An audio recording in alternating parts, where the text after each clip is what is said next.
Atenção! Começa agora uma teleaula de matemática do ensino médio. Você vai assistir a teleaula de número 66. Bons estudos!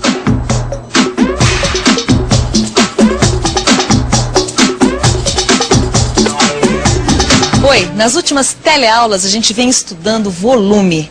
E você viu como se calcula o volume de alguns sólidos geométricos. Agora, dê uma olhada aqui nessas miniaturas. Trata-se da mesma figura em 3 tamanhos diferentes. Como elas são figuras semelhantes, a gente pode dizer que existe uma relação entre suas áreas e volumes. E é exatamente esse o tema da nossa teleaula. Você vai ver que existe uma relação entre as áreas e volumes de figuras semelhantes. Hoje você vai ver como identificar a razão entre áreas de sólidos semelhantes. E também vai aprender a identificar a razão entre volumes de sólidos semelhantes.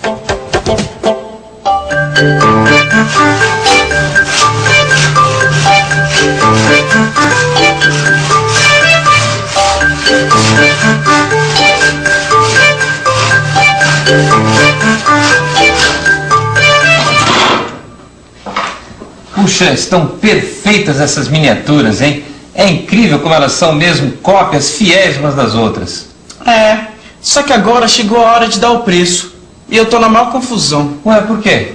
Ah, uma coisa eu já sei. O preço deve ser proporcional ao volume de material gasto na confecção. Ué, mas isso aí é óbvio, né? O preço sempre varia de acordo com o material empregado. Pois é, aí que está o problema. Eu só sei uma coisa. Quanto custou essa aqui, ó? A pequenininha. Ela tá me saindo a preço de custo o equivalente a R$5. Eu quero saber como calcular o preço das outras duas. Ah, isso não tem segredo, Zeca. Basta a gente conhecer a relação entre os volumes das peças que o problema será resolvido. E como que a gente faz isso? Como que a gente faz essa relação? Calma que a gente já chega lá. Mas antes disso, vamos estudar melhor o cubo. Assim a gente pode entender a relação que existe entre as áreas e volumes dos sólidos. Olha só, este aqui é um cubo mágico. Ele é um quebra-cabeça. Mas infelizmente não é para resolver este quebra-cabeça que ele está aqui. Nós estamos com este cubo mágico para entender melhor a relação entre as áreas e volumes. Para isso, vamos conhecer o cubo e as suas medidas. Observe. Vamos considerar cada um desses cubinhos como sendo a unidade. São cubinhos cuja aresta mede 1. Se o cubo tem 3 desses cubinhos, sua aresta vai medir 3. Agora vamos ver o que acontece com a área da face e o volume do cubo quando a aresta é triplicada. Para começar, vamos triplicar a área. Aqui está a unidade do nosso cubo, um cubinho de aresta 1. E aqui está a sua área triplicada. Observe que a razão entre as medidas das arestas é de 1 para 3.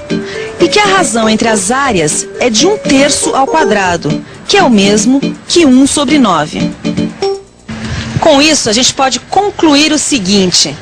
Se triplicarmos o lado do quadrado, sua área fica aumentada de 3 ao quadrado, ou seja, de 9 vezes. Bom, com isso você viu o que acontece com a área do quadrado se a gente triplicar o seu lado. Agora vamos ver o que acontece com o volume do cubo se a gente também triplicá-lo. Aqui a gente tem o cubo, que é a nossa unidade. Veja que seu volume é igual a 1. Agora vamos triplicá-lo. Veja o que acontece. A gente tem 3 placas, cada uma delas com 3 cubinhos ao quadrado. Então, o número total de cubos é igual a 3 ao cubo, que é 27. Ou seja, o cubo mágico é formado por 27 cubinhos unitários. Logo, a razão entre os volumes dos 2 cubos é de 1 sobre 3 ao cubo, ou de 1 sobre 27. De uma maneira geral, a gente pode concluir o seguinte. Se a gente tem 2 objetos ou 2 figuras semelhantes como essas aqui, a gente pode dizer que a medida de uma vale k vezes a medida da outra. Onde k é o número que representa a razão de semelhança entre essas 2 figuras ou objetos. Com isso, a gente pode concluir o seguinte, que a área de uma vale k ao quadrado vezes a área da outra, e que o volume de uma vale k ao cubo vezes o volume da outra. Para você visualizar melhor essas relações entre áreas e volumes de figuras semelhantes, observe a tabela. Veja, quando duas figuras são semelhantes, a gente diz que a razão entre comprimentos é K, que a razão entre áreas é K ao quadrado e que a razão entre volumes é K ao cubo. Ah, quer dizer que já existe uma relação conhecida entre área e volume de figuras semelhantes. Exatamente. E isso ficou claro para você? Ah, ficou. Vê se estou certo.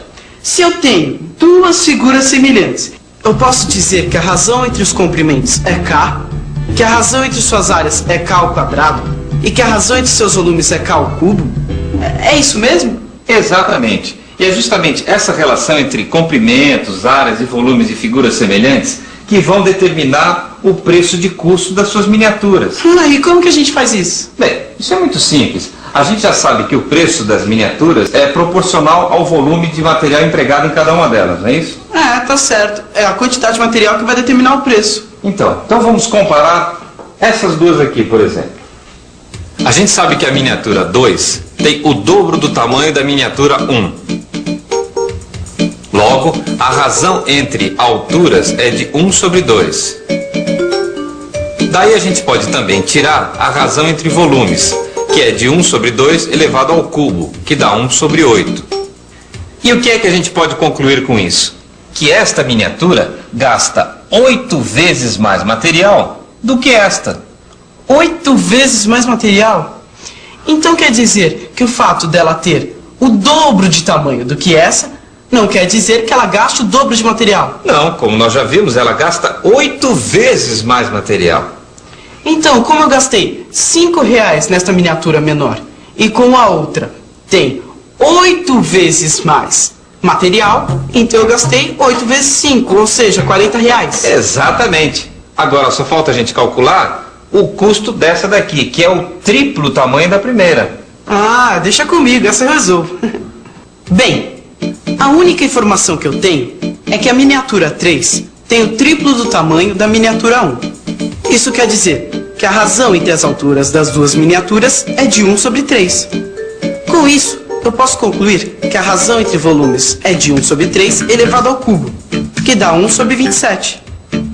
Quer dizer que essa miniatura gasta 27 vezes mais material que essa outra. Ou seja, seu preço de custo vale 27 vezes R$5, que dá 135, que é o seu preço unitário. Matei, hein? Matou mesmo, hein, Zeca? E atenção, se liga aí que é a hora da revisão. Na teleaula de hoje, você aprendeu a calcular a relação existente entre as áreas e os volumes de figuras semelhantes. Você viu como identificar a razão entre áreas de sólidos semelhantes. E também aprendeu a identificar a razão entre volumes de sólidos semelhantes. Concluindo, na teleaula de hoje, você viu a relação existente entre áreas e volumes de figuras e objetos semelhantes. Se K é a razão de semelhança entre duas figuras, então a razão entre suas áreas será K ao quadrado e a razão entre seus volumes será K ao cubo.